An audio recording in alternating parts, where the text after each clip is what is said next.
Olá, meus amigos, tudo bem? Nós começamos mais um episódio do PCast Master Talks, hoje com dois grandes convidados do setor de alimentação, do setor de restaurantes, do setor de indústria da alimentação. Vamos conversar hoje com o meu querido amigo e famoso Beto Madaloso, né? Ele que é um empreendedor do ramo da alimentação, vai falar sobre vários aspectos do seu negócio, do mercado, desse ambiente corporativo de restaurantes e de alimentação.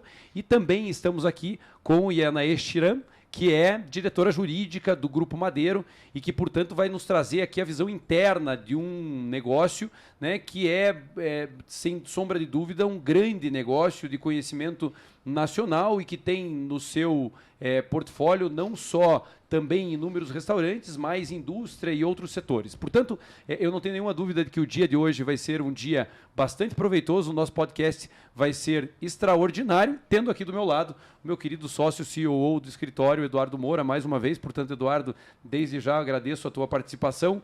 Valeu. Beto e Yanaê, eu agradeço a participação de vocês e eu gostaria já de passar a palavra a Yanaê, para bater um papo contigo, Yanaê. E antes de tudo, a gente sempre pede para que os nossos convidados se apresentem, né?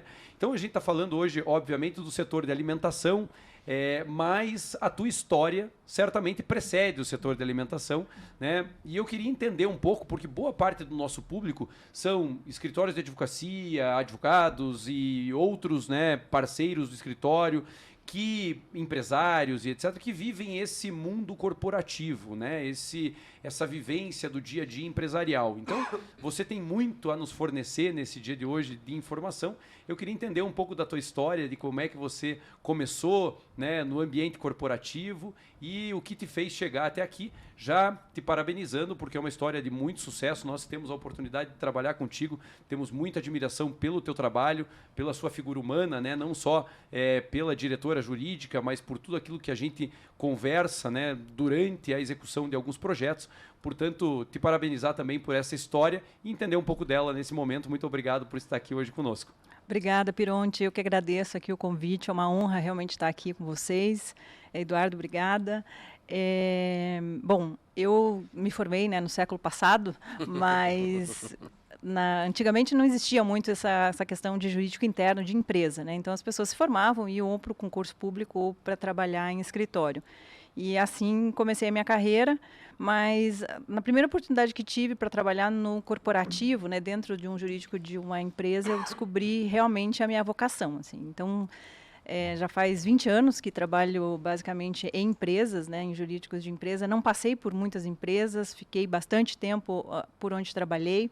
Trabalhei no ramo de logística ferroviária, trabalhei com construtora, no ramo do agronegócio, e há 6 anos e meio estou no Grupo Madeiro, né, no ramo aí de alimentação, e onde eu tenho enfrentado os maiores desafios da minha carreira, com toda certeza, né? O Grupo Madeiro é uma empresa altamente verticalizada, comandada por uma pessoa que tem, eu brinco, né, com muita imaginação, assim. Então a gente está sempre com negócios novos, com desafios novos, com projetos novos, parceiros novos.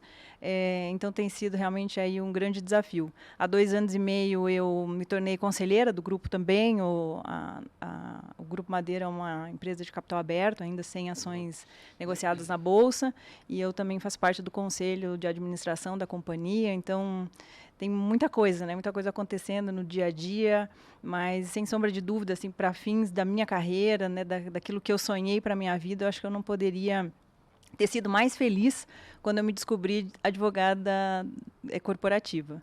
Legal. Então, que legal. Que legal. Não, eu não tenho nenhuma dúvida que a gente vai aproveitar muito de algumas informações e histórias tuas no decorrer do nosso podcast. Beto Madaloso, a tua história. Vamos ver. Muito da tua história a gente conhece, etc., né? Eu brinco, a gente recebe muitos empresários de fora no escritório, etc e tal, e a história da tua família é uma história que quase que se confunde com a história da cidade, né? Sim. Todos que falam que vêm para Curitiba, etc e tal, pensam no restaurante Madaloso, ou já comeram no restaurante Madaloso, isso muito pelo teu pai, pela tua tia. Uma das convidadas do podcast que vem de São Paulo, juro, eu posso mostrar a mensagem, ela mandou, eu convidei, ela aceitou, daí ela respondeu assim: Ok, mas a gente vai no Madaloso, né?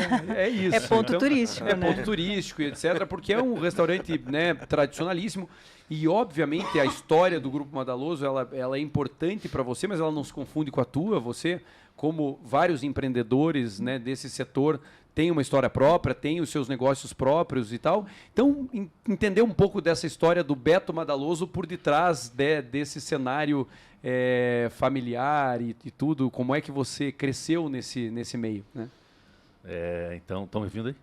De Sim, novo, Tá tudo certo, tá tudo ótimo, certo. tá excelente. Então, obrigado pelo convite, obrigado, Inaê, por estar aqui. Eu adoro fazer isso, assim, falar, né? Ficar falando dessas histórias da família, tudo. Eu comecei, acho, fazendo isso muito cedo, assim, porque me convidavam para dar palestra sobre o Madaloso quando eu nem tinha me formado ainda. Venha falar do Madaloso e tal. Então, eu venho fazendo isso há muito tempo. Mas sim, eu nasci, né, nesse cenário. Eu sou filho de dono de restaurante, o Madaloso é de 63. Eu nasci em 78, então eu fui... assim, as casas da família são todas em volta do restaurante, então a gente é meio que incorporado no restaurante. Você começa a trabalhar, você nem percebe, você está ali ajudando, servindo mesa, recebendo cliente, cuidando de carro, no estacionamento. É isso, a casa está ali. Você não, é uma coisa que é uma coisa única, assim, uma extensão da casa. Então eu comecei ali, depois me formei em administração de empresa, não porque eu sabia o que queria, porque justamente eu não sabia o que queria em administração. Acabou servindo, né, porque é um curso que me ajuda hoje, eu acabo usando ele. E acabei ficando nisso, assim, né? Diferente dos meus irmãos até, que trabalham com outras coisas, eu acabei ficando nesse ramo. Se eu não tivesse nascido nessa família, acho muito difícil que eu teria essa profissão, mas hoje eu gosto do que eu faço, e cada vez estou curtindo mais, assim, fazer isso. E fiquei, né? E trabalho com restaurantes. Então, hoje tenho 5 restaurantes, né, que é o Madá, dois Madá, o Carlo, a Trolha, recém-inaugurada, e o Sambiquira também, inaugurei faz pouco tempo. E lido com gastronomia, assim, lido com esse segmento, assim, me envolvo com isso, com as pessoas que trabalham nisso, faço eventos e tal. Acaba que sendo minha vida, assim. Eu acordo, a hora que eu vejo, já estou fazendo alguma coisa que tem relação com isso, eu nem penso, já estou lá no meio, assim. Então, né, sei lá, virei empreendedor, mas eu carrego também, né, toda a força do sobrenome da família. Essa mistura de coisas, assim. Falando um pouco sobre o tema do nosso podcast, né? Acho que um primeiro tema aqui que é importante até para falar um pouco da resiliência do setor, né? É um setor que nós no escritório a gente tem relacionamentos com vocês em alguns pontos, né, do negócio, obviamente, mas uma das coisas que a gente percebeu, né, neste setor foi a resiliência do setor em relação ao estágio de pandemia, né, que nós passamos e etc. Então, aqui é importante, eu queria entender um pouco da Yanaê, né, dentro de um negócio, né, você passou pela pandemia, você falou que você está no grupo há 6 anos e meio, né, então para o nosso público é importante entender que você passou pelo cenário de pandemia dentro do grupo, né, entender um pouco desse cenário corporativo, né, num setor que é altamente demandado por uma dinâmica de B2C, né? Ou seja, você está com o teu cliente, claro que você tem outras relações, mas basicamente o que te importa é estar em contato com o cliente. Quando vocês se viram sem esse contato com o cliente, é claro que você já tinha uma dinâmica de aplicativo, de entrega, mas eu queria entender internamente... Não tínhamos. Não tinham? Uma loucura. Pois é, então, e aí é uma reinvenção do próprio negócio com o negócio caminhando. Então eu queria um pouco da tua visão interna e depois um pouco da visão do empresário, né? Porque fica um pouco desse negócio, né? O que eu posso fazer para conduzir internamente, porque você não pode travar o negócio, e o jurídico tem muito disso, a regulação do setor era uma regulação extremamente exaustiva, né? Um setor altamente regulado, em que ao mesmo tempo para você fazer entregas domiciliares você não tem muita, né, dinâmica de regulação. Como é que foi isso para vocês dentro do mundo corporativo e daí depois escutando o Beto, né, nesse cenário do empresário? Bom, foi uma loucura, né? A gente, sei lá, em alguns dias lockdown, vamos para casa e agora vamos fazer o quê? Porque de fato naquela época o Madeiro não tinha delivery, nós não trabalhávamos com delivery. Então, a gente não tinha nada para o delivery. E em 45 dias fizemos um aplicativo, reinventamos várias embalagens, vários produtos para que pudessem suportar, né, o período de entrega. Fizemos uma força-tarefa dentro do próprio jurídico para estudar toda a legislação, porque a gente está em mais de 50 municípios. E cada município tinha a sua legislação para o Covid. Né? Então, tinha um que fechava, o outro que abria, o outro que exigia luva, o outro que exigia máscara, o que não exigia, o que exigia 70% de lotação, o que era 50%, o que era 40%. Então, a gente fazia um pente fino na legislação todo dia de manhã e para passar a determinação para cada um dos restaurantes de como eles tinham que se comportar. Assim. Então, foi realmente muito pesado, muito cansativo, né? E além da própria incerteza, né? De saber o que vinha pela frente, como é que a gente ia... Mas, de fato, a gente se reinventou enquanto, eu acho que companhia, e se reinventou enquanto jurídico, né, de aprender a lidar com aquelas situações emergenciais, porque não dava para ficar esperando. Nós ligávamos na prefeitura, a gente ligava na Secretaria da Vigilância Sanitária, da Saúde, para saber, e agora? Abre, não abre, fecha, não fecha? Assim, então, foi realmente muito pesado. Foram 2 anos bem pesados. Aqui eu queria até puxar a participação do Eduardo, porque você falou algo que eu acho que é muito interessante. O Eduardo, né, as pessoas que acompanham o nosso podcast já sabem, eu já falei várias vezes, mas o Eduardo vem do mundo corporativo, né? Ele passou por quase 20 anos da carreira dele dentro de um cenário de grandes empresas, consultorias e etc., para depois se tornar advogado, entrar como sócio do escritório e assim por diante. Algo que você mencionou e que é bem importante dentro de um jurídico corporativo é esse aspecto colaborativo com o negócio, né? Então, quando você se reinventa dentro do próprio negócio e vai buscar essas legislações e vai buscar essa solução do problema, eu acho que é isso, assim, a visão, e até dos terceirizados que trabalham com vocês, né? A gente tem a oportunidade de se relacionar e eu vejo isso muito nas tuas orientações para quando da nossa atuação, né? No sentido de colaborar com o sucesso do negócio. Você sempre está pensando lá na frente no sucesso do negócio, ainda que isso demande algum risco. Você me diga, me traga o risco que eu vou decidir sobre o aspecto do risco, né? Então, eu acho que isso é muito legal e daí eu queria escutar um pouco você, o próprio Eduardo, dentro desse cenário, de assunção de risco dos jurídicos corporativos nesse cenário, não só pandêmico, né? Mas de evolução do próprio negócio. Eu acredito, assim, que o jurídico tem que ser um jurídico pro-business. A gente tem que estar olhando para o negócio o tempo inteiro, a gente tem que conhecer o nosso negócio. Literalmente, né? Eu tenho que saber como é que faz, como é que liga a chapa lá para botar o nosso hambúrguer, o fogo. A gente tem que saber como ele quer preparado, como que ele chega para o cliente, como é que ele é servido na mesa. Porque a gente tem que estar pensando... Nós temos uma máxima lá dentro do Jurídico do Madeiro, que restaurante tem que abrir na data que foi programada, então tem que cumprir a data da inauguração, né, para que a receita comece a entrar, e depois de aberto ele não pode fechar. Então, a gente trabalha para isso, assim. Então, a gente tem que estar sempre olhando para o mercado. A gente tem que estar sempre olhando o que está acontecendo, né? Quais são as tendências, o que o legislativo está pensando, qual que é a tendência do judiciário, qual que é o negócio que dá mais lucro ou menos lucro, enfim. Eu acredito muito nesse jurídico, sabe? O jurídico que participa do negócio da companhia. E quando a gente vai no mercado buscar escritórios, parceiros para trabalhar com a gente quer que o parceiro tenha exatamente essa visão, assim, né? Então, não é aquele jurídico que, olha, veja bem, eu acho que não vai dar certo. Não, vai dar certo. A gente tem que fazer caber dentro do sonho do empresário, né? Dentro do sonho da empresa que a gente trabalha. Lógico, quando é ilegal, quando é imoral, a gente tem que encontrar um outro caminho. Mas assim, a minha visão é sempre como é que eu faço para esse negócio não fechar. Sem dúvida. Eu acho que a pandemia ela foi um né, negócio muito fora de todo do padrão, né? Mas a gente que trabalha com compliance, trabalha com gestão de risco, tem uma visão contingencial em relação às coisas. E a gente sabe, né? A gente tinha clientes que tinham na matriz de risco um processo pandêmico, são clientes que têm operação no Japão, etc., que já passaram por situações de parecidas, né? Mas mais centralizados lá neles. Mas essa pandemia... De epidemia, né? De epidemia, né? A pandemia, que é mundial, né? Ela realmente é um negócio muito fora da caixa. E ver, né, um departamento jurídico, os advogados, e a gente atuou muito assim durante esse período como um viabilizador de negócio, porque a gente teve que reinventar um monte de negócio para cliente.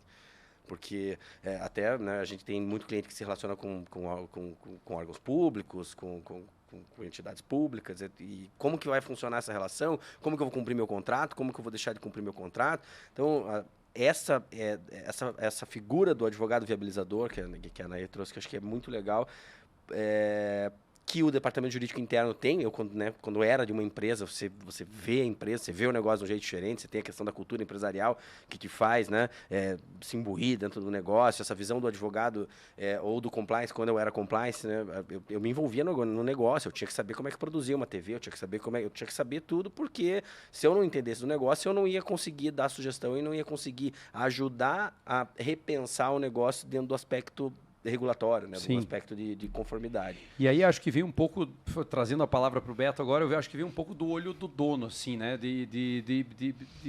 Todo mundo tem que ter um pouco de visão de dono, de se sentir parte, né? De arriscar a própria pele pelo negócio, no sentido de...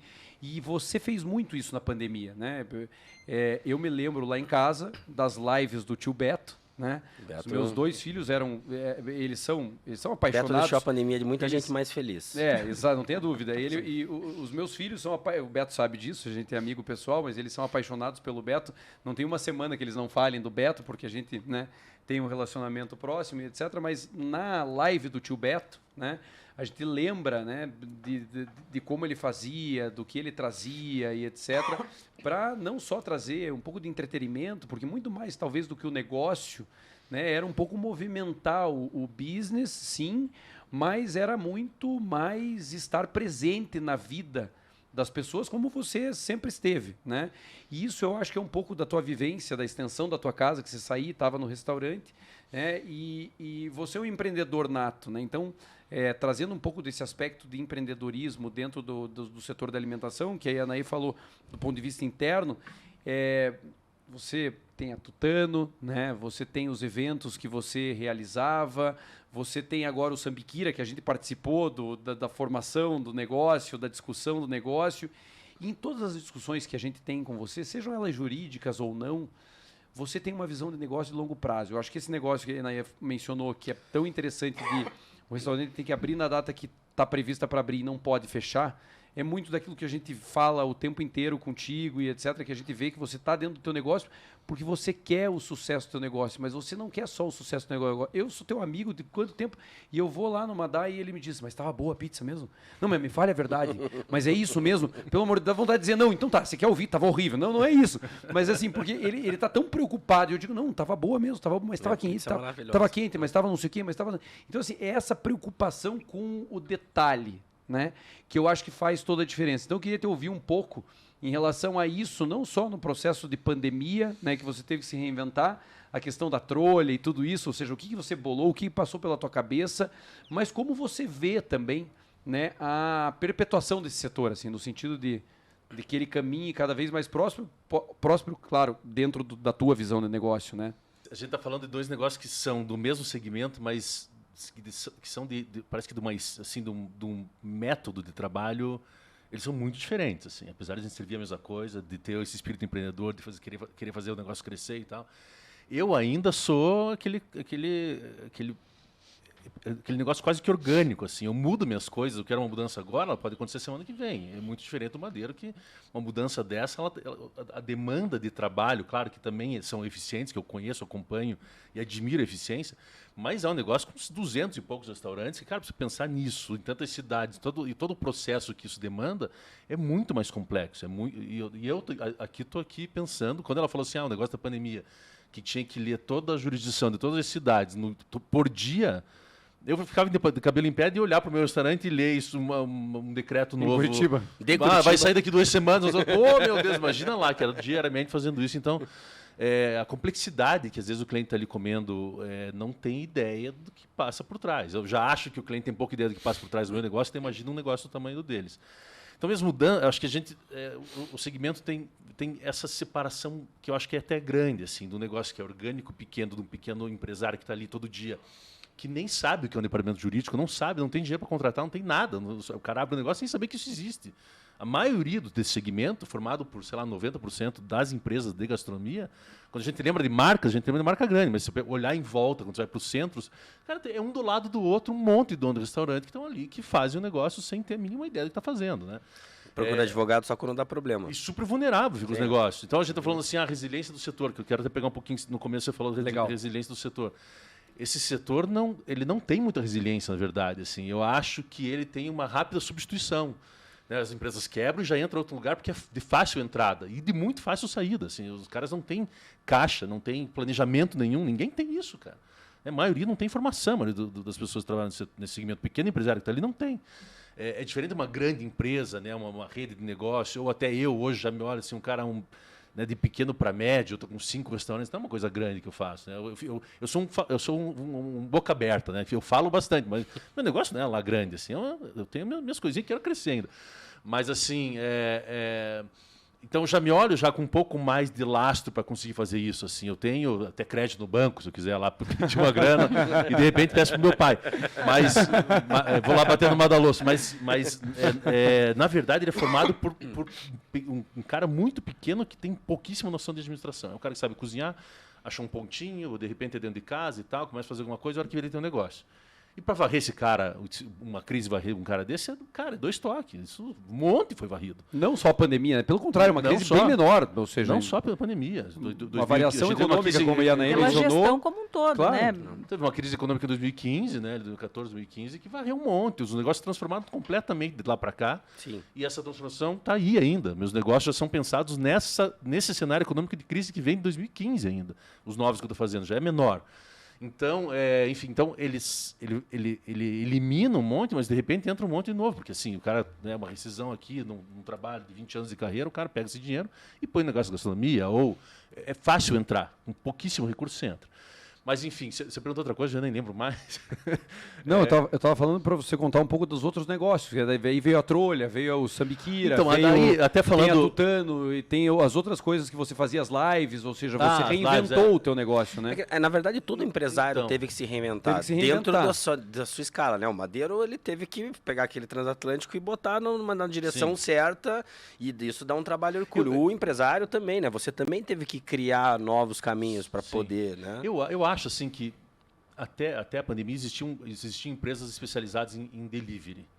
E existiam aquelas que faziam por fazer, que é o meu caso, que eu nem fazia, na verdade. Sim. Que, pelo jeito que você comentou, não era um foco nem do O Madeira. percentual Não é. de venda delivery dos restaurantes era muito Era pequeno. Era muito pequeno. Então eu né? sempre pensei no meu negócio, falei, como é que eu tiro o cara de casa? Não é como é que eu entro na casa Sim. do cara. Sempre, como é que esse cara tá vendo TV? Ela, Big Brother, final do Brasileirão, sabe? Como é que esse cara vai sair e vai vir aqui? Eu tenho que pensar nisso o tempo todo. Como é que esse cara vai entrar aqui e falar, valeu a pena sair de casa e vir até aqui? Essa é a minha questão diária. Assim, como é que esse cara sai de casa se a casa compete tanto comigo? E, de repente, né, pandemia, você não tem mais nada, você só tem a casa. E aí eu tinha que inventar coisas para levar para casa do cara, coisas que eu não fazia. Então, primeiro, você corre montar um delivery, porque daí começa uma demanda de delivery, obviamente, decente, né? Puta, tira foto, não sei o quê, monta preço, monta combo e tal. Isso é o Embalagem, básico. né? O negócio que a Inai falou, Embalagem. embalagem. Né? Daí Toda a compra diferença, máquina de porque vácuo da pode embalagem. matar teu produto, É. a embalagem. Exatamente. É. E aí fizeram um aplicativo. O aplicativo não funcionou, a família fez o aplicativo, não funciona, ninguém baixa aquele negócio. Aí você começa. É uma série de coisas, um monte de conta diferente que tem que fazer para viabilizar teu negócio. Só que aí vem o lance do produto. E eu, como sou. A única coisa que eu faço lá no meu negócio é ficar pensando asneira e sai alguma coisa boa de vez em quando, é produto novo. Então, logo que. A pizza congelada. Eu já tinha visto em algum lugar uma postagem em Nova York, o cara vendia pizza congelada. Falei, tá aí, ó. A gente tem um ultracongelador, tem uma máquina de vácuo, tem um forno para fazer pizza congelada. E vendia um monte de pizza congelada. Aí depois vem as lives. Né? Daí eu falei, cara, a live é um evento. Eu faço um evento na pandemia, as pessoas, cada um na sua casa. Um evento se cobra muito mais. A pizza congelada se cobra, sei lá, R$50. Uma live se cobra R$250. Mas você mandava faz todo o uma ingrediente. experiência. Não, você manda tudo. É, né? você manda tudo. A Mas- sacada era genial, era muito legal. Só que você fatura muito. Então, essas coisas começaram a manter a gente. Eu fiz, sei lá, umas 8, não lembro, 8 lives, não foi muito assim. Mas era uma coisa incrível, porque era um faturamento muito maior do que você vender 10 pizzas. Né? Você está entregando uma experiência muito mais ampla. Então, tinha live de fazer, cozinhar, ensinar a cozinhar, e as famílias estavam lá envolvidas naquilo, ninguém podia sair de casa, de repente estão usando a cozinha que ninguém usa nunca, né? Aquele negócio, e daí podendo fazer um prato que o restaurante faz. E aí, a trolha. A trolha foi um produto da live. O cara enrolou uma pizza, colocou no forno, sai aquele negócio para fora, né? Enrolado, comprido, uma trolha. E aí vem a piada e a comunicação da trolha, e aquilo vira um produto que começou a vender muito por conta da comunicação, porque é uma coisa muito engraçada brincar com o nome trolha e tal. E agora, recentemente, vira um negócio. Porque desde então eu falei, cara, isso aqui um dia vai ser um negócio, vai deixar de ser um produto e vai virar um negócio. E um negócio com uma cara de um negócio escalável, diferente já. Com uma Claro, pegada pensando, diferente. porque eu também penso. Eu sou esse empresário que eu falo que é artesanal, que é o cara que vive daquele negócio, está todo dia no restaurante abraçando o cliente. Mas, no fundo, a gente é tocado a fazer um negócio que ganha escala. Eu também estou lá querendo, o que eu posso fazer? O meu formato de restaurante, que é o Carlo, ele é muito difícil de fazer uma escala dele, porque é uma experiência Ele completa. é uma não sei o boutique, quê. né? Agora, a trolha, que é uma pizza enrolada, você põe no forno, tira no forno, com 4 pessoas trabalhando, uma portinha de investimento de R$80 mil, opa, aí tem um negócio. Eu nem sei se vai dar certo. Abri ontem a primeira. Então, espero voltar aqui ano que vem. Estou com 80 unidades de trone. Ou melhor, estou com 257. O Amador tem 276. 277. Vamos É tão escalável que a gente já nem sabe, já tem mais. Aonde que é, Beto? Cara, aqui na Saldanha Marinho, ali, não sei, número 2059 também. Eu não sei se as pessoas vão... Saldanha Marinho é uma da... Perto. Que como eu abri um restaurante no centro, que foi o Madá, que foi o primeiro que eu abri no centro, que é na Saldanha Marinho, eu gostei muito. É engraçado, o comportamento do cliente para ir no restaurante do centro é diferente um pouco. Ele gosta de se aventurar no centro. Não tem estacionamento, a calçada é ruim, a rua é escura, o cara tá lá. Um O cara não reclama de nada. O cara vai... Não sei como ele chegou, mas ele tá lá. Tá lá, e enche. Você fala, quanto que esse cara vem? Ali no restaurante do Batel, do Água Verde, ele, porra, é estacionamento, é manobrista, tapete vermelho e tal. Daí fica, pelo amor de Deus, daí acontece alguma coisa. Não tava, experiência completa. Velho, eu vi que no centro, eu falei, cara, é muito legal, porque o cara tá lá, ele se aventura, ele se ferra inteiro e tá lá. Claro, você tem que oferecer um produto bom, o cara ia até lá, mas assim, Sim. Eles vão, o centro converge a cidade, é muito legal trabalhar no centro. Aí, olhando para isso, eu abri depois o Sambiquira, que é bem pertinho, que é no centro também, e agora a Trolha não é exatamente no centro, eu estou falando de um centro também, centro nobre, né, assim, esse centro gourmet, Sim. né, que é centro, Batel. Encostando no Batel. Mas tem um pouco desse lance centro, assim, então está sendo divertido, por isso que eu tenho escolhido essa região para trabalhar, assim, tá, é bem legal. Legal. E isso, agora falando um pouco dessa questão da reinvenção dentro do próprio negócio, né, que o Beto mencionou, a gente percebe muito isso, né, não só nesse cenário pandêmico, mas dentro do Grupo Madeiro, eu acho que você podia trazer essa questão dessa dificuldade que se tem, né, de escalar as inovações, né? Porque isso é interessante, né? A gente, em todo podcast, a gente fala aqui da área da Isabelle, que é a nossa diretora de pessoas e organização, que pensa nesses podcasts. Agora a gente lançou a Escola de Gestão Pironte Advogados, porque a gente tinha uma dificuldade grande de fazer com que o time do escritório entendesse a cultura do escritório, entendesse... E não é uma dificuldade, né, do dia a dia, é porque você precisa comunicar. E a gente tem comunicação, mas como é que a gente vai incutir esses valores de empreendedorismo, né, esses valores de sucesso do cliente? Tá bom, então a gente vai criar uma escola de gestão. E a gente também tinha ali uma grande dificuldade de parceiros, bons parceiros de negócio nos negócios que a gente não quer entrar. Por exemplo, a gente não vai fazer algumas áreas do direito, né? Então, como é que a gente busca esses parceiros e tal, que tenham essa mesma dinâmica? Então, a gente vai chamar alguns escritórios para detectar esses parceiros de mercado, para fazer parte dessa escola de gestão e tal. Bom, essas ideias, que são ideias que a gente tem, que são malucas, e às vezes num negócio como o nosso, que é um negócio, né? Hoje nós temos lá 45... Ele fala maluco e aponta para mim. 40, você percebi, falou da loucura.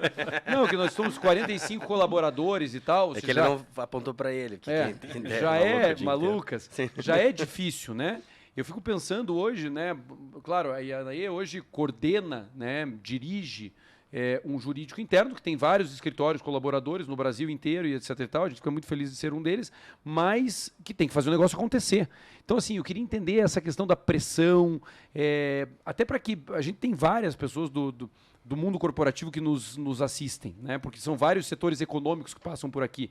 A gente fez o setor econômico da educação, a gente tem indústria, tem comércio, tem saúde.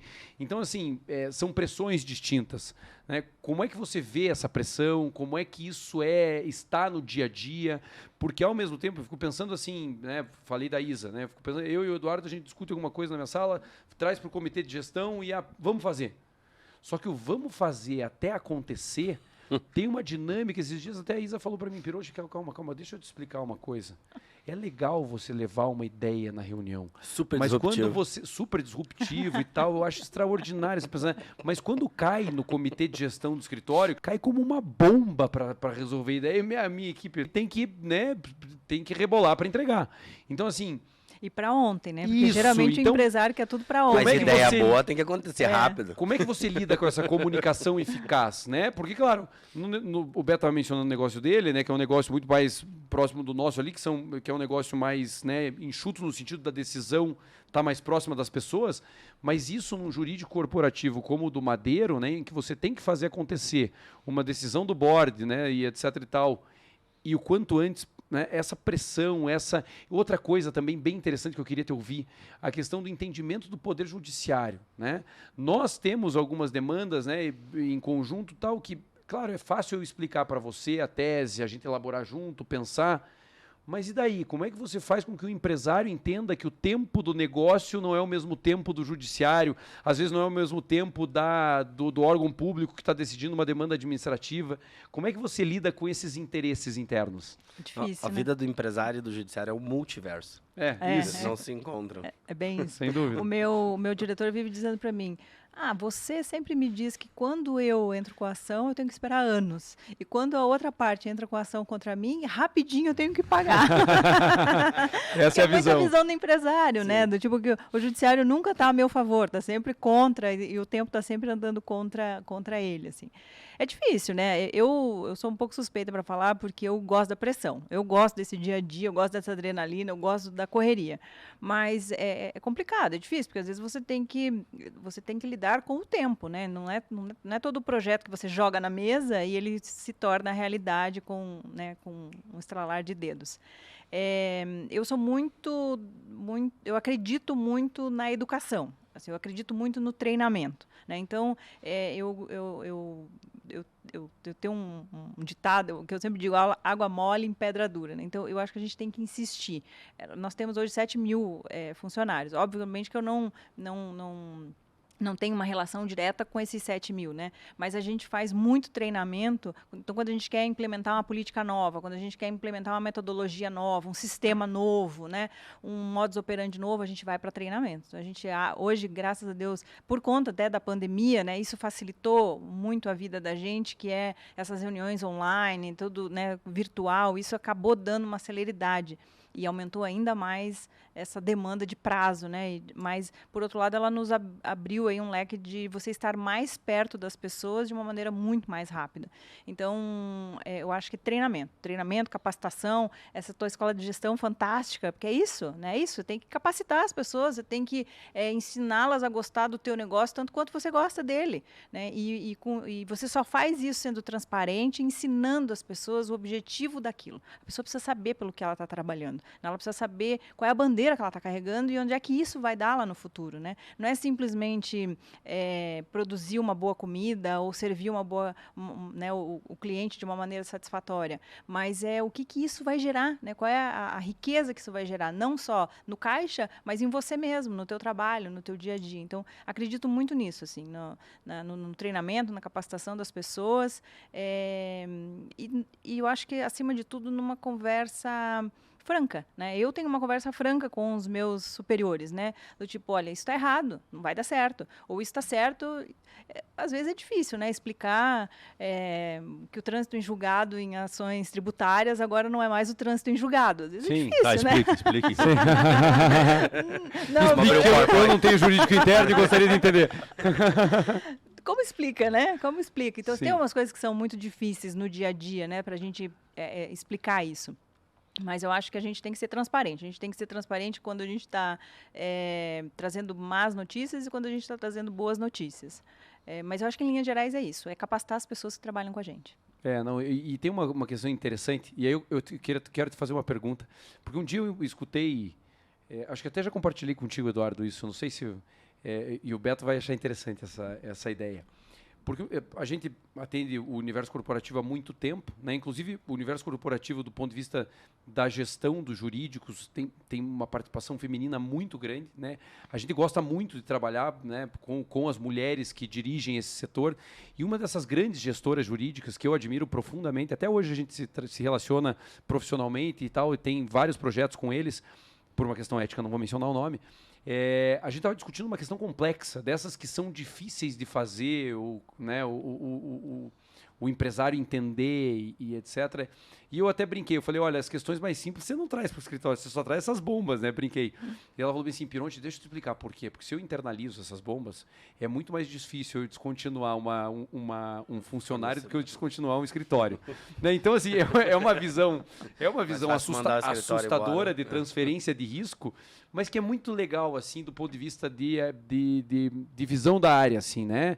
Para você fazer a gestão do jurídico corporativo, né, do tamanho, né, que o Madeiro está hoje, né, ou seja, em que você tem vários escritórios prestando serviço em vários setores distintos, né, em várias áreas distintas, você tem que ter um pouco dessa visão do que você internaliza e entrega, do que você não internaliza, né, e você terceiriza, e daquilo que você não vai assumir como risco. Você vai dizer, olha, isso não vale a pena nem terceirizar, nem fazer. Isso não vale a pena tocar, né? E aí convencer o empresário de que não vale a pena levar adiante, né? Então isso também é bem legal da Mas visão eu do acho negócio. que isso passa muito sobre isso que eu te falei, assim, de ser um jurídico pró-business, porque eu não preciso ser especialista em direito tributário, eu não preciso ser especialista, que bom se eu pudesse ser especialista em tudo, né? Mas assim, eu não preciso ser especialista em direito tributário, em direito trabalhista ou em direito criminal. Eu contrato um escritório para isso, né? A gente tem que contratar o melhor do mercado. Então, não é assim, você precisa de um bom Fico diretor de feliz. marketing. Obrigado. Precisa de um bom diretor de marketing. Você não vai no mercado, não pega essa pessoa? Sim, sem Mesma dúvida. coisa escritório, né? Então, eu preciso de um bom escritório de compliance. Vou falar com o Pironte. Eu preciso de um bom escritório trabalhista. Eu vou falar com o escritório X. Quer dizer, e é para isso que a gente divide pensamentos. Eu não sei tudo, mas eu conheço o meu negócio. Então, eu tenho que saber exatamente isso. O que eu vou terceirizar, o que o risco realmente não vale a pena correr, né? Então, e por isso que eu tenho que conhecer do meu negócio, né? Para ajudar a modular esse sonho e transformar isso numa realidade. Isso, às vezes adaptar. A função do jurídico, às vezes, ela é um pouco doída, porque o jurídico precisa adaptar, às vezes, o sonho do empreendedor, do cara que está lá na frente puxando. Porque ele tem uma ideia e ele não sabe se ela é juridicamente perfeita, mas a ideia está lá. Agora, jurídico, você tem que viabilizar a minha ideia. Às vezes dói, né? Às vezes dói. Você tem que trazer ele para trás um pouquinho, falar, olha, vamos caminhar um pouquinho mais para cá, que pode ser melhor e Sem tal. dúvida. Então, essa é uma habilidade que o gerente jurídico interno tem que ter, o gestor jurídico interno tem que ter de forma geral, de entender que ele também é um viabilizador do negócio, mas ele é o defensor da legalidade dentro da empresa. Então, é uma missão bem interessante. E daí isso é interessante num negócio como o teu, né, Beto? Em que você, na verdade, é quase que um pouco do teu jurídico, né? Eu vejo nas discussões que a gente tem, às vezes por telefone, batendo papo, às vezes o Beto me liga para falar sobre outras coisas que não tem nada a ver com o negócio. Cara, eu já fiz várias vezes isso. Escuta, estão discutindo isso aqui, eu queria entender. O que é isso? O que é trânsito em julgado? Tá? Ele é esse cara que faz isso. Ele liga tal. Pironte, não é o seguinte, queira entender, contrata o Pironte, que ele ele fala bem assim, faz pode pra amanhã, você. mas às Mas vezes ele é meu amigo, eu não contrato, ele me dá Ela de liga graça. no WhatsApp e a pede gente para faz, explicar não, a regra. a gente troca por serviço, né? Eu tenho lá uma conta vitalícia no Sambiquira, brincadeira essa parte. Bom, mas é engraçado porque a gente tem esse relacionamento, né, de você poder me ligar e tal, mas eu digo até quando a gente vai discutir questões contratuais e tal, você vem com muita opinião jurídica. A gente teve até um dos convidados desses podcasts nossos que mencionou assim, o empresário, ele é sempre um pouco advogado, ele é um pouco engenheiro, ele é um pouco contador, o empresário que está dentro do negócio, no dia a dia, que vive o negócio, né, e disso você não tem muita diferença em relação, né, aos gestores do Madeiro e etc e tal, essa vivência do negócio, esse negócio de querer que o negócio cada vez mais prospere, faz parte um pouco dessa visão do empresário, e isso traz um pouco, assim, você é o teu jurídico interno, né? Eu percebo isso, você não aceita tão fácil o que a gente propõe, você quer discutir a melhor estratégia, você sempre é um inquieto. Pô, Pironte, mas será que é isso mesmo? Será que a gente não pode colocar isso aqui no contrato? Será que a gente não faz isso aqui? Então, isso eu acho que é um pouco da visão prospectiva do negócio, né? De estar dentro, de querer discutir, de não aceitar tão fácil. Então, assim, em que momento que você vê que você vai precisar de um jurídico interno, sendo você o teu próprio advogado, assim, no sentido de discutir o modelo de negócio com os teus advogados contratados e assim por diante? Não, mas eu acho assim que quando vira um litígio, assim que fala, eu preciso de um advogado. Sim. Eu não consigo fazer. Mas é uma essa- petição, Você não pode, sei lá. Mas a aqui- OAB não deixa, só Isso se é for muito habeas legal. corpus. Vou puxar a palavra de novo. É engraçado que quando você dá a palavra para um advogado, ele não te devolve. Eu sou meio assim no podcast, mas brincadeira. Eu vou puxar a palavra de novo para te dizer o seguinte. Essa é uma visão da advocacia tradicional. A gente brinca aqui, mas é uma brincadeira muito séria, né? Que a gente tem uma visão, esse podcast mostra isso, a Escola de Gestão mostra isso, né? Agora a gente vai fazer o Metaverso Day no escritório, já dando um spoiler, né? Porque a gente vai convidar os nossos clientes para entrar no Metaverso. Eu tive a oportunidade de ser convidado pelo Madeiro para falar sobre o Metaverso, e eles fazem um negócio muito legal também, que é dentro do jurídico discutir temas de interesse do jurídico ou que convergem com o jurídico e tal. E a gente vai fazer um Metaverso Day no escritório para os clientes entenderem o que é o metaverso, porque falar uma coisa, tá dentro é outra. Então, é um pouco assim de uma nova advocacia. E quando você fala, é legal isso, quando você fala assim, quando eu judicializo, quando tenho contencioso, quando eu, né, tenho problema, tenho que discutir, quando tenho litígio, eu preciso do advogado. É engraçado isso, porque a nossa atuação no escritório já há alguns anos deixou de ser essa. Sim. Isso. É difícil o empresário ver esse valor, né? O nosso contencioso hoje é estratégico, assim, para o Beto não, pro Beto não sair do escritório, a gente faz o contencioso, ou seja, mas a gente já faz o teu consultivo há muito tempo, né? Então essa é uma visão do empresário também, né? E que eu acho que casa muito com o que você falou. Muitas vezes o empresário, a massa do setor de alimentação, não tem como investir no preventivo. Então ele vai ali levando no risco, levando no jeitinho brasileiro e tal, e a hora que estoura ele lembra do advogado, né? Então é legal. Mas assim, eu já faço o contencioso, né? Que a parte trabalhista, que eu acho que a gente tem mais demanda, né? Que é mais volume mesmo. No meu negócio eu percebo isso. A gente tem um escritório especializado que atende vários restaurantes e tal, que monitora o nosso trabalho. Então, ó, você tem que agir, o nosso RH, o nosso departamento pessoal está direto com eles, estão sempre monitorando e tal. Eu fui aprendendo bastante ao longo do tempo, porque eu venho também de um histórico de trabalho que sabia pouco, né? Imagina, minha família começou um negócio com um restaurante com seis mesas. Não tinha que lei, nem sabia. Começou vendendo risoto lá para pagar comida em casa. Assim, é muito pequeno. Então, e de certo modo, acho que é recente esse conhecimento das leis, e volto a falar da lei trabalhista. Então, contratava gente, chama o cara, dorme em qualquer lugar, só rolo faz, né? Porque faz ainda era naquele formato de um ajuda o outro, eu te dou aqui um negócio, você me ajuda aqui, você fica aqui, um rolo completo, né? E claro, isso vem sendo corrigido, de modo que o negócio fica mais profissional e tal. A gente já está isso que eu estava falando, está em um patamar já mais avançado, é muito mais sério o nosso negócio hoje, assim, até de conhecimento, até de aplicação legal. Mas eu vejo que muitos, ainda falo com um monte de dono do restaurante, eu estou muito conectado com tipo, a base da pirâmide do empreendedorismo do nosso segmento. Porque esses caras me procuram muito para perguntar coisas o tempo todo. E eu sou muito aberto. O cara manda, como é que eu faço isso, como é que eu faço aquilo? Ele fica ouvindo. E fala, nossa, a gente passou por tanto disso já, assim, sabe? Dessas coisinhas pequenas do dia a dia, esses transtornos assim. Eu falo, eu adoro acompanhar. Porque você tem um curso de gestão de restaurante, inclusive, né? Eu fiz um curso de gestão, e muito para falar com esses caras. De tanto ouvir essas perguntas e tal, e a gente fez os eventos do Fórum Tutano, e os nossos convidados que foram palestrar, assim, falavam muito com essas pessoas que estão ali querendo entrar no segmento. Os caras falam, o que eu preciso para entrar nesse negócio, sabe? Basta eu saber cozinhar? Então, eu acho que sim. Só que, claro, por trás disso tem muito mais coisas. A gente não quer desestimular você a entrar, né? Mas é até simples de entrar. Mas, assim, então hoje eu já olho com outros olhos. Assim, eu já não estou mais nesse negócio, só vou chamar o advogado. Tanto que eu estou mexendo com os contratos com vocês, com os contratos de vocês, eu não tive um problema contratual com nenhuma sociedade que eu tenho ali, com nada. Falei, eu quero revisar, porque eu acho que os contratos são antigos, estão mal feitos, eu quero dar uma olhada nisso de novo. Então é um trabalho de preventivo. Como é o nosso trabalho, nosso negócio com o trabalhista. O tempo todo a gente está monitorando isso. Então, para não ter risco, quer dizer, para minimizar o risco ou calcular o que a gente está fazendo.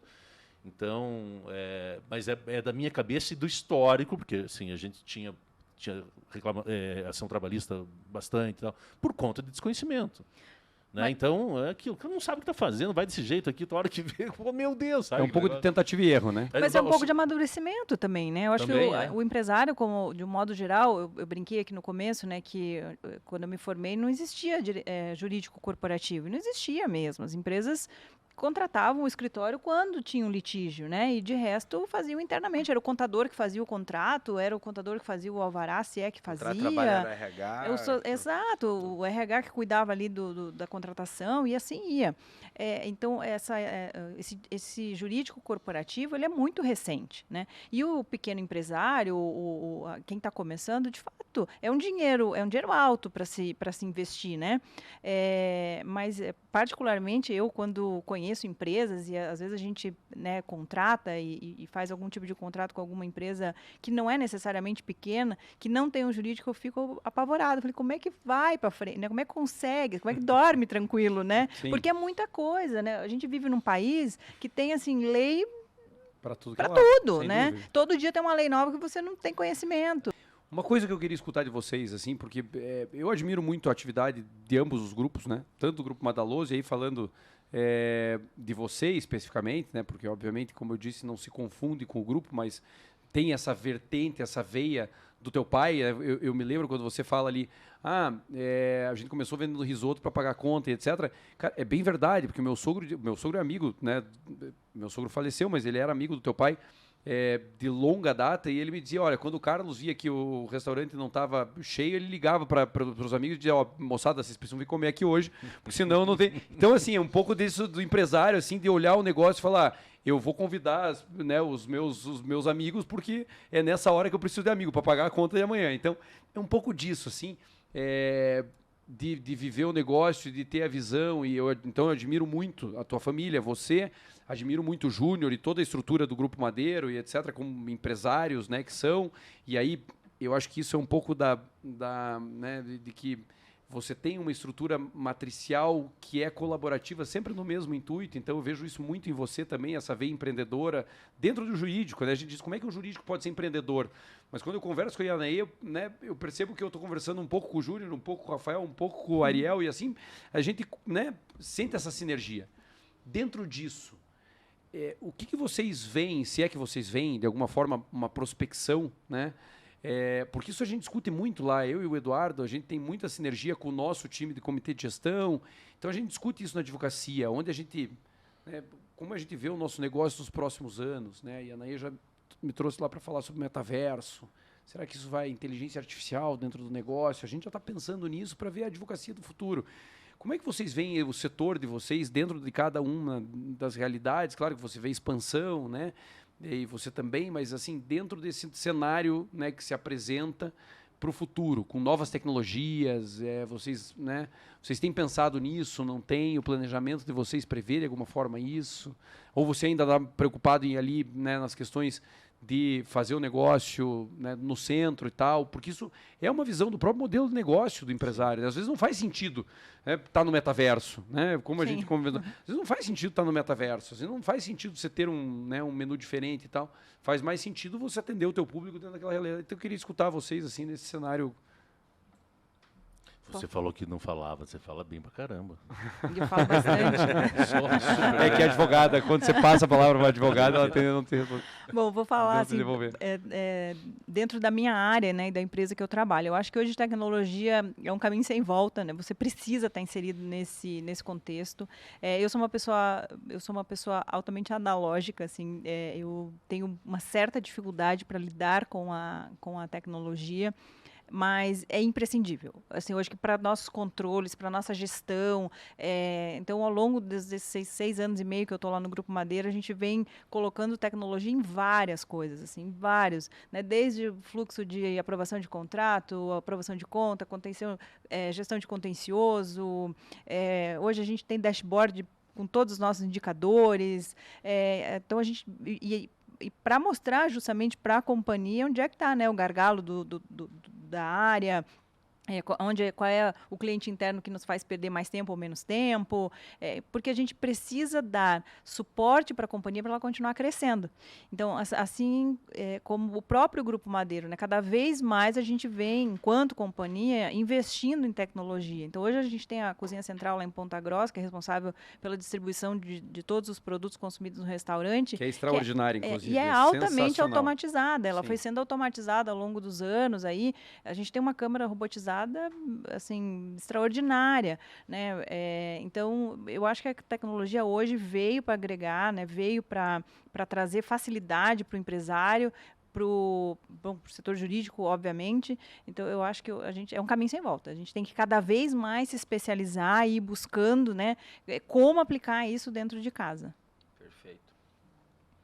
Nossa Senhora. Beto. Tô falando? Eu compactuo com tudo que ela falou, porque falou perfeito, isso cabe para o meu negócio também.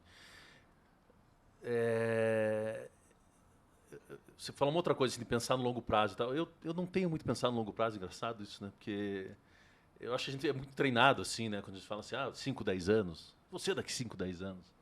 Cara, eu parei de pensar nisso, assim, meio loucura minha. Eu tô fazendo minhas coisas, assim, num tempo... Eu tenho respeitado um pouco mais meu jeito de ser, assim, sabe? E, felizmente, eu até tenho essa autonomia, porque né, eu sou dono do meu negócio ainda não é tão grande, é muito orgânico. Meu negócio brota de umas ideias que eu vejo que saem meio do nada, então eu não fico forçando para ter ideia, ela meio que acontece, assim, isso aqui agora, depois vai acontecendo coisa, assim. Então eu comecei a olhar e falei, cara, isso funciona, isso está legal, eu estou gostando de fazer assim, então eu estou vivendo um pouco mais essa natureza própria minha, assim, sem forçar muita coisa, assim, pô, como é que vai ser? Então a tendência agora, eu falei, a Trolli, que é um negócio novo, ele pode crescer, mas eu não tenho nenhum plano para frente. Assim, eu abri agora, eu vou olhar. Daqui um mês eu fecho o primeiro mês e olho para trás. Falo, isso aqui deu um resultado X, pode melhorar fazendo isso, aquilo. Daqui a pouco, legal, esse negócio dá resultado. Esse negócio dá resultado, ele pode ir para outra cidade, de repente vai para... Mas assim, sabe? Assim, bem na natureza da coisa. Que é muito do setor, talvez, né? Tentativa e erro. Né? Ou tentativa e acerto. Sim e não, porque tentativa você está falando com um negócio grande que não, estou dizendo do setor orgânico. Em algum momento do o Madeiro sempre tentou, orgânico. errou, acertou, passou por um processo. Mas eu né? acho que essa ansiedade, eu acho que isso faz mal, assim, em excesso, uma ansiedade de eu quero crescer, eu quero fazer de qualquer jeito, eu acho que isso é prejudicial para o negócio. Eu estava notando isso, assim, e me dava ansiedade. Eu falei, cara, eu não preciso fazer isso. Eu acho que eu posso viver com o meu negócio indo assim e comecei a curtir muito mais, cara, muito. Tanto que eu falo hoje, eu estou começando a me divertir com o meu negócio, sabe? Eu brinco com o meu negócio, assim, como se fosse brincar com um filho meu, né? Eu brinco com o meu negócio porque eu me divirto. Ele pode ser isso, de repente ele pode fazer outra coisa, que não tem problema, porque ele está ali. Eu tenho um compromisso de fazer comida bem feita, tenho um compromisso com a minha equipe, eu tenho respeito com o meu trabalho, eu tenho respeito com meus clientes, isso tudo sem dúvida nenhuma. Claro, você não pode prescindir disso, lógico. Eu também quero me divertir com todo esse cenário, assim, com os clientes, com o funcionário, com o meu produto, assim, o que a gente pode brincar com isso tudo. E virou uma coisa muito legal de trabalhar, assim, sabe? Virou muito menos estresse na minha vida, assim, de ficar... enfim, bom, tem funcionado, né? Pode ser que eu volte ano que vem, não funcionar. Mas então o Beto alcançou a perfeição, né? Porque Sim, ganha dinheiro e é feliz, quer dizer, sem dúvida. não precisa mais nada, né? Mas você sabe que isso é engraçado, assim, porque agora está até trazendo um pouco para essa ideia do podcast também, que é um pouco de gestão de escritório, com clientes e etc. A gente tem muito isso dentro da advocacia, porque hoje quando a gente vai discutir o nosso modelo de negócio, e eu brincava com isso e sempre brinquei e está muito perto de se materializar, né? Eu dizia, o escritório, eu queria ter um tobogã no escritório. A gente tem hoje mesa pra fugir, a gente até tem o hoje, térreo. a gente tem hoje mesa de sinuca, a gente tem hoje videogame, a gente tem uma fan zone, que é um ambiente, né, que a gente permite que os colaboradores em geral, né, e os nossos clientes mesmo. E cara, às vezes é melhor uma reunião na mesa de sinuca do que uma reunião numa mesa formal. Então a gente tem um pouco disso, né? Hoje, por exemplo, eu estou meio de podcaster aqui, de camiseta e tal, né? A gente tem um jeito de se relacionar internamente com essa... E o Eduardo trouxe muito para o escritório quando ele veio, essa questão do mundo corporativo. E aí uma das coisas que incomodava muito o Eduardo era, e ele discutia muito isso comigo, e a gente levou para o comitê de gestão, era essa questão de trabalhar com os novos valores do escritório. A gente dizia, olha, nós somos uma nova advocacia, a gente, né, pretende ser uma nova advocacia, mas a gente comunica dos nossos valores aquela advocacia tradicional. E os valores têm que ser assim, a pessoa tem que entrar aqui, olhar o valor e dizer, não casa comigo, estou fora. Isso. Se a pessoa olhar o valor e não se sentir atraída pelo valor, tem que vazar. Então, assim, alegria em viver. Esse é o nosso primeiro valor. Se não tiver alegria em viver, não adianta estar aqui. A gente vem para cá para se divertir, para sorrir. Quando a Ianaí nos chama para uma reunião, a gente vai animado. Ainda que seja um problema, a gente vai querendo resolver, a gente vive isso. Quando você nos chama, a gente vai, sabe, essa alegria que precede o atendimento. E aí eu acho que casa muito com aquilo que você disse. A gente tem 6 minutos, eu falei que passava rápido para terminar, eu quero ouvir vocês. Mas que é um pouco dessa despretensão. Eu acho que os negócios que dão certo, e aí a gente vê a história do Júnior, né? Que eu acompanho de longa data por ser cliente do restaurante, né? Eu me lembro do restaurante né? lá nos primórdios. Lá. Toda semana eu tô lá almoçando. Tem guardanapo com o teu nome? É o refeitório dele. Com o nome. Eu acho que sim. Então, claro. Assim, eu vou muito não só no Madeiro, mas em outros restaurantes da rede, etc. Então a gente vive isso, a gente vê o Júnior lá sempre, a gente vê os sócios lá, né? Todos sempre no negócio, preocupados com E é isso que você falou, como está servindo, como está Boa saindo. pizza, tá boa pizza. É boa pizza, tá quente a pizza, tá boa mesmo, mas tá boa mesmo. Então isso é um negócio que isso faz parte desse viver o negócio de forma despretensiosa. Você vai como um cliente, você vai para tentar, você pensa numa receita, né? A gente vê aquele negócio da receita da avó, da receita. E eu acho que é um pouco disso, né? Viver o negócio de forma... Então, assim, você nos ensina muito com essa ideia de que você tem que ter um planejamento. O planejamento ele é fundamental, mas você tem que respeitar o planejamento que serve para o teu negócio.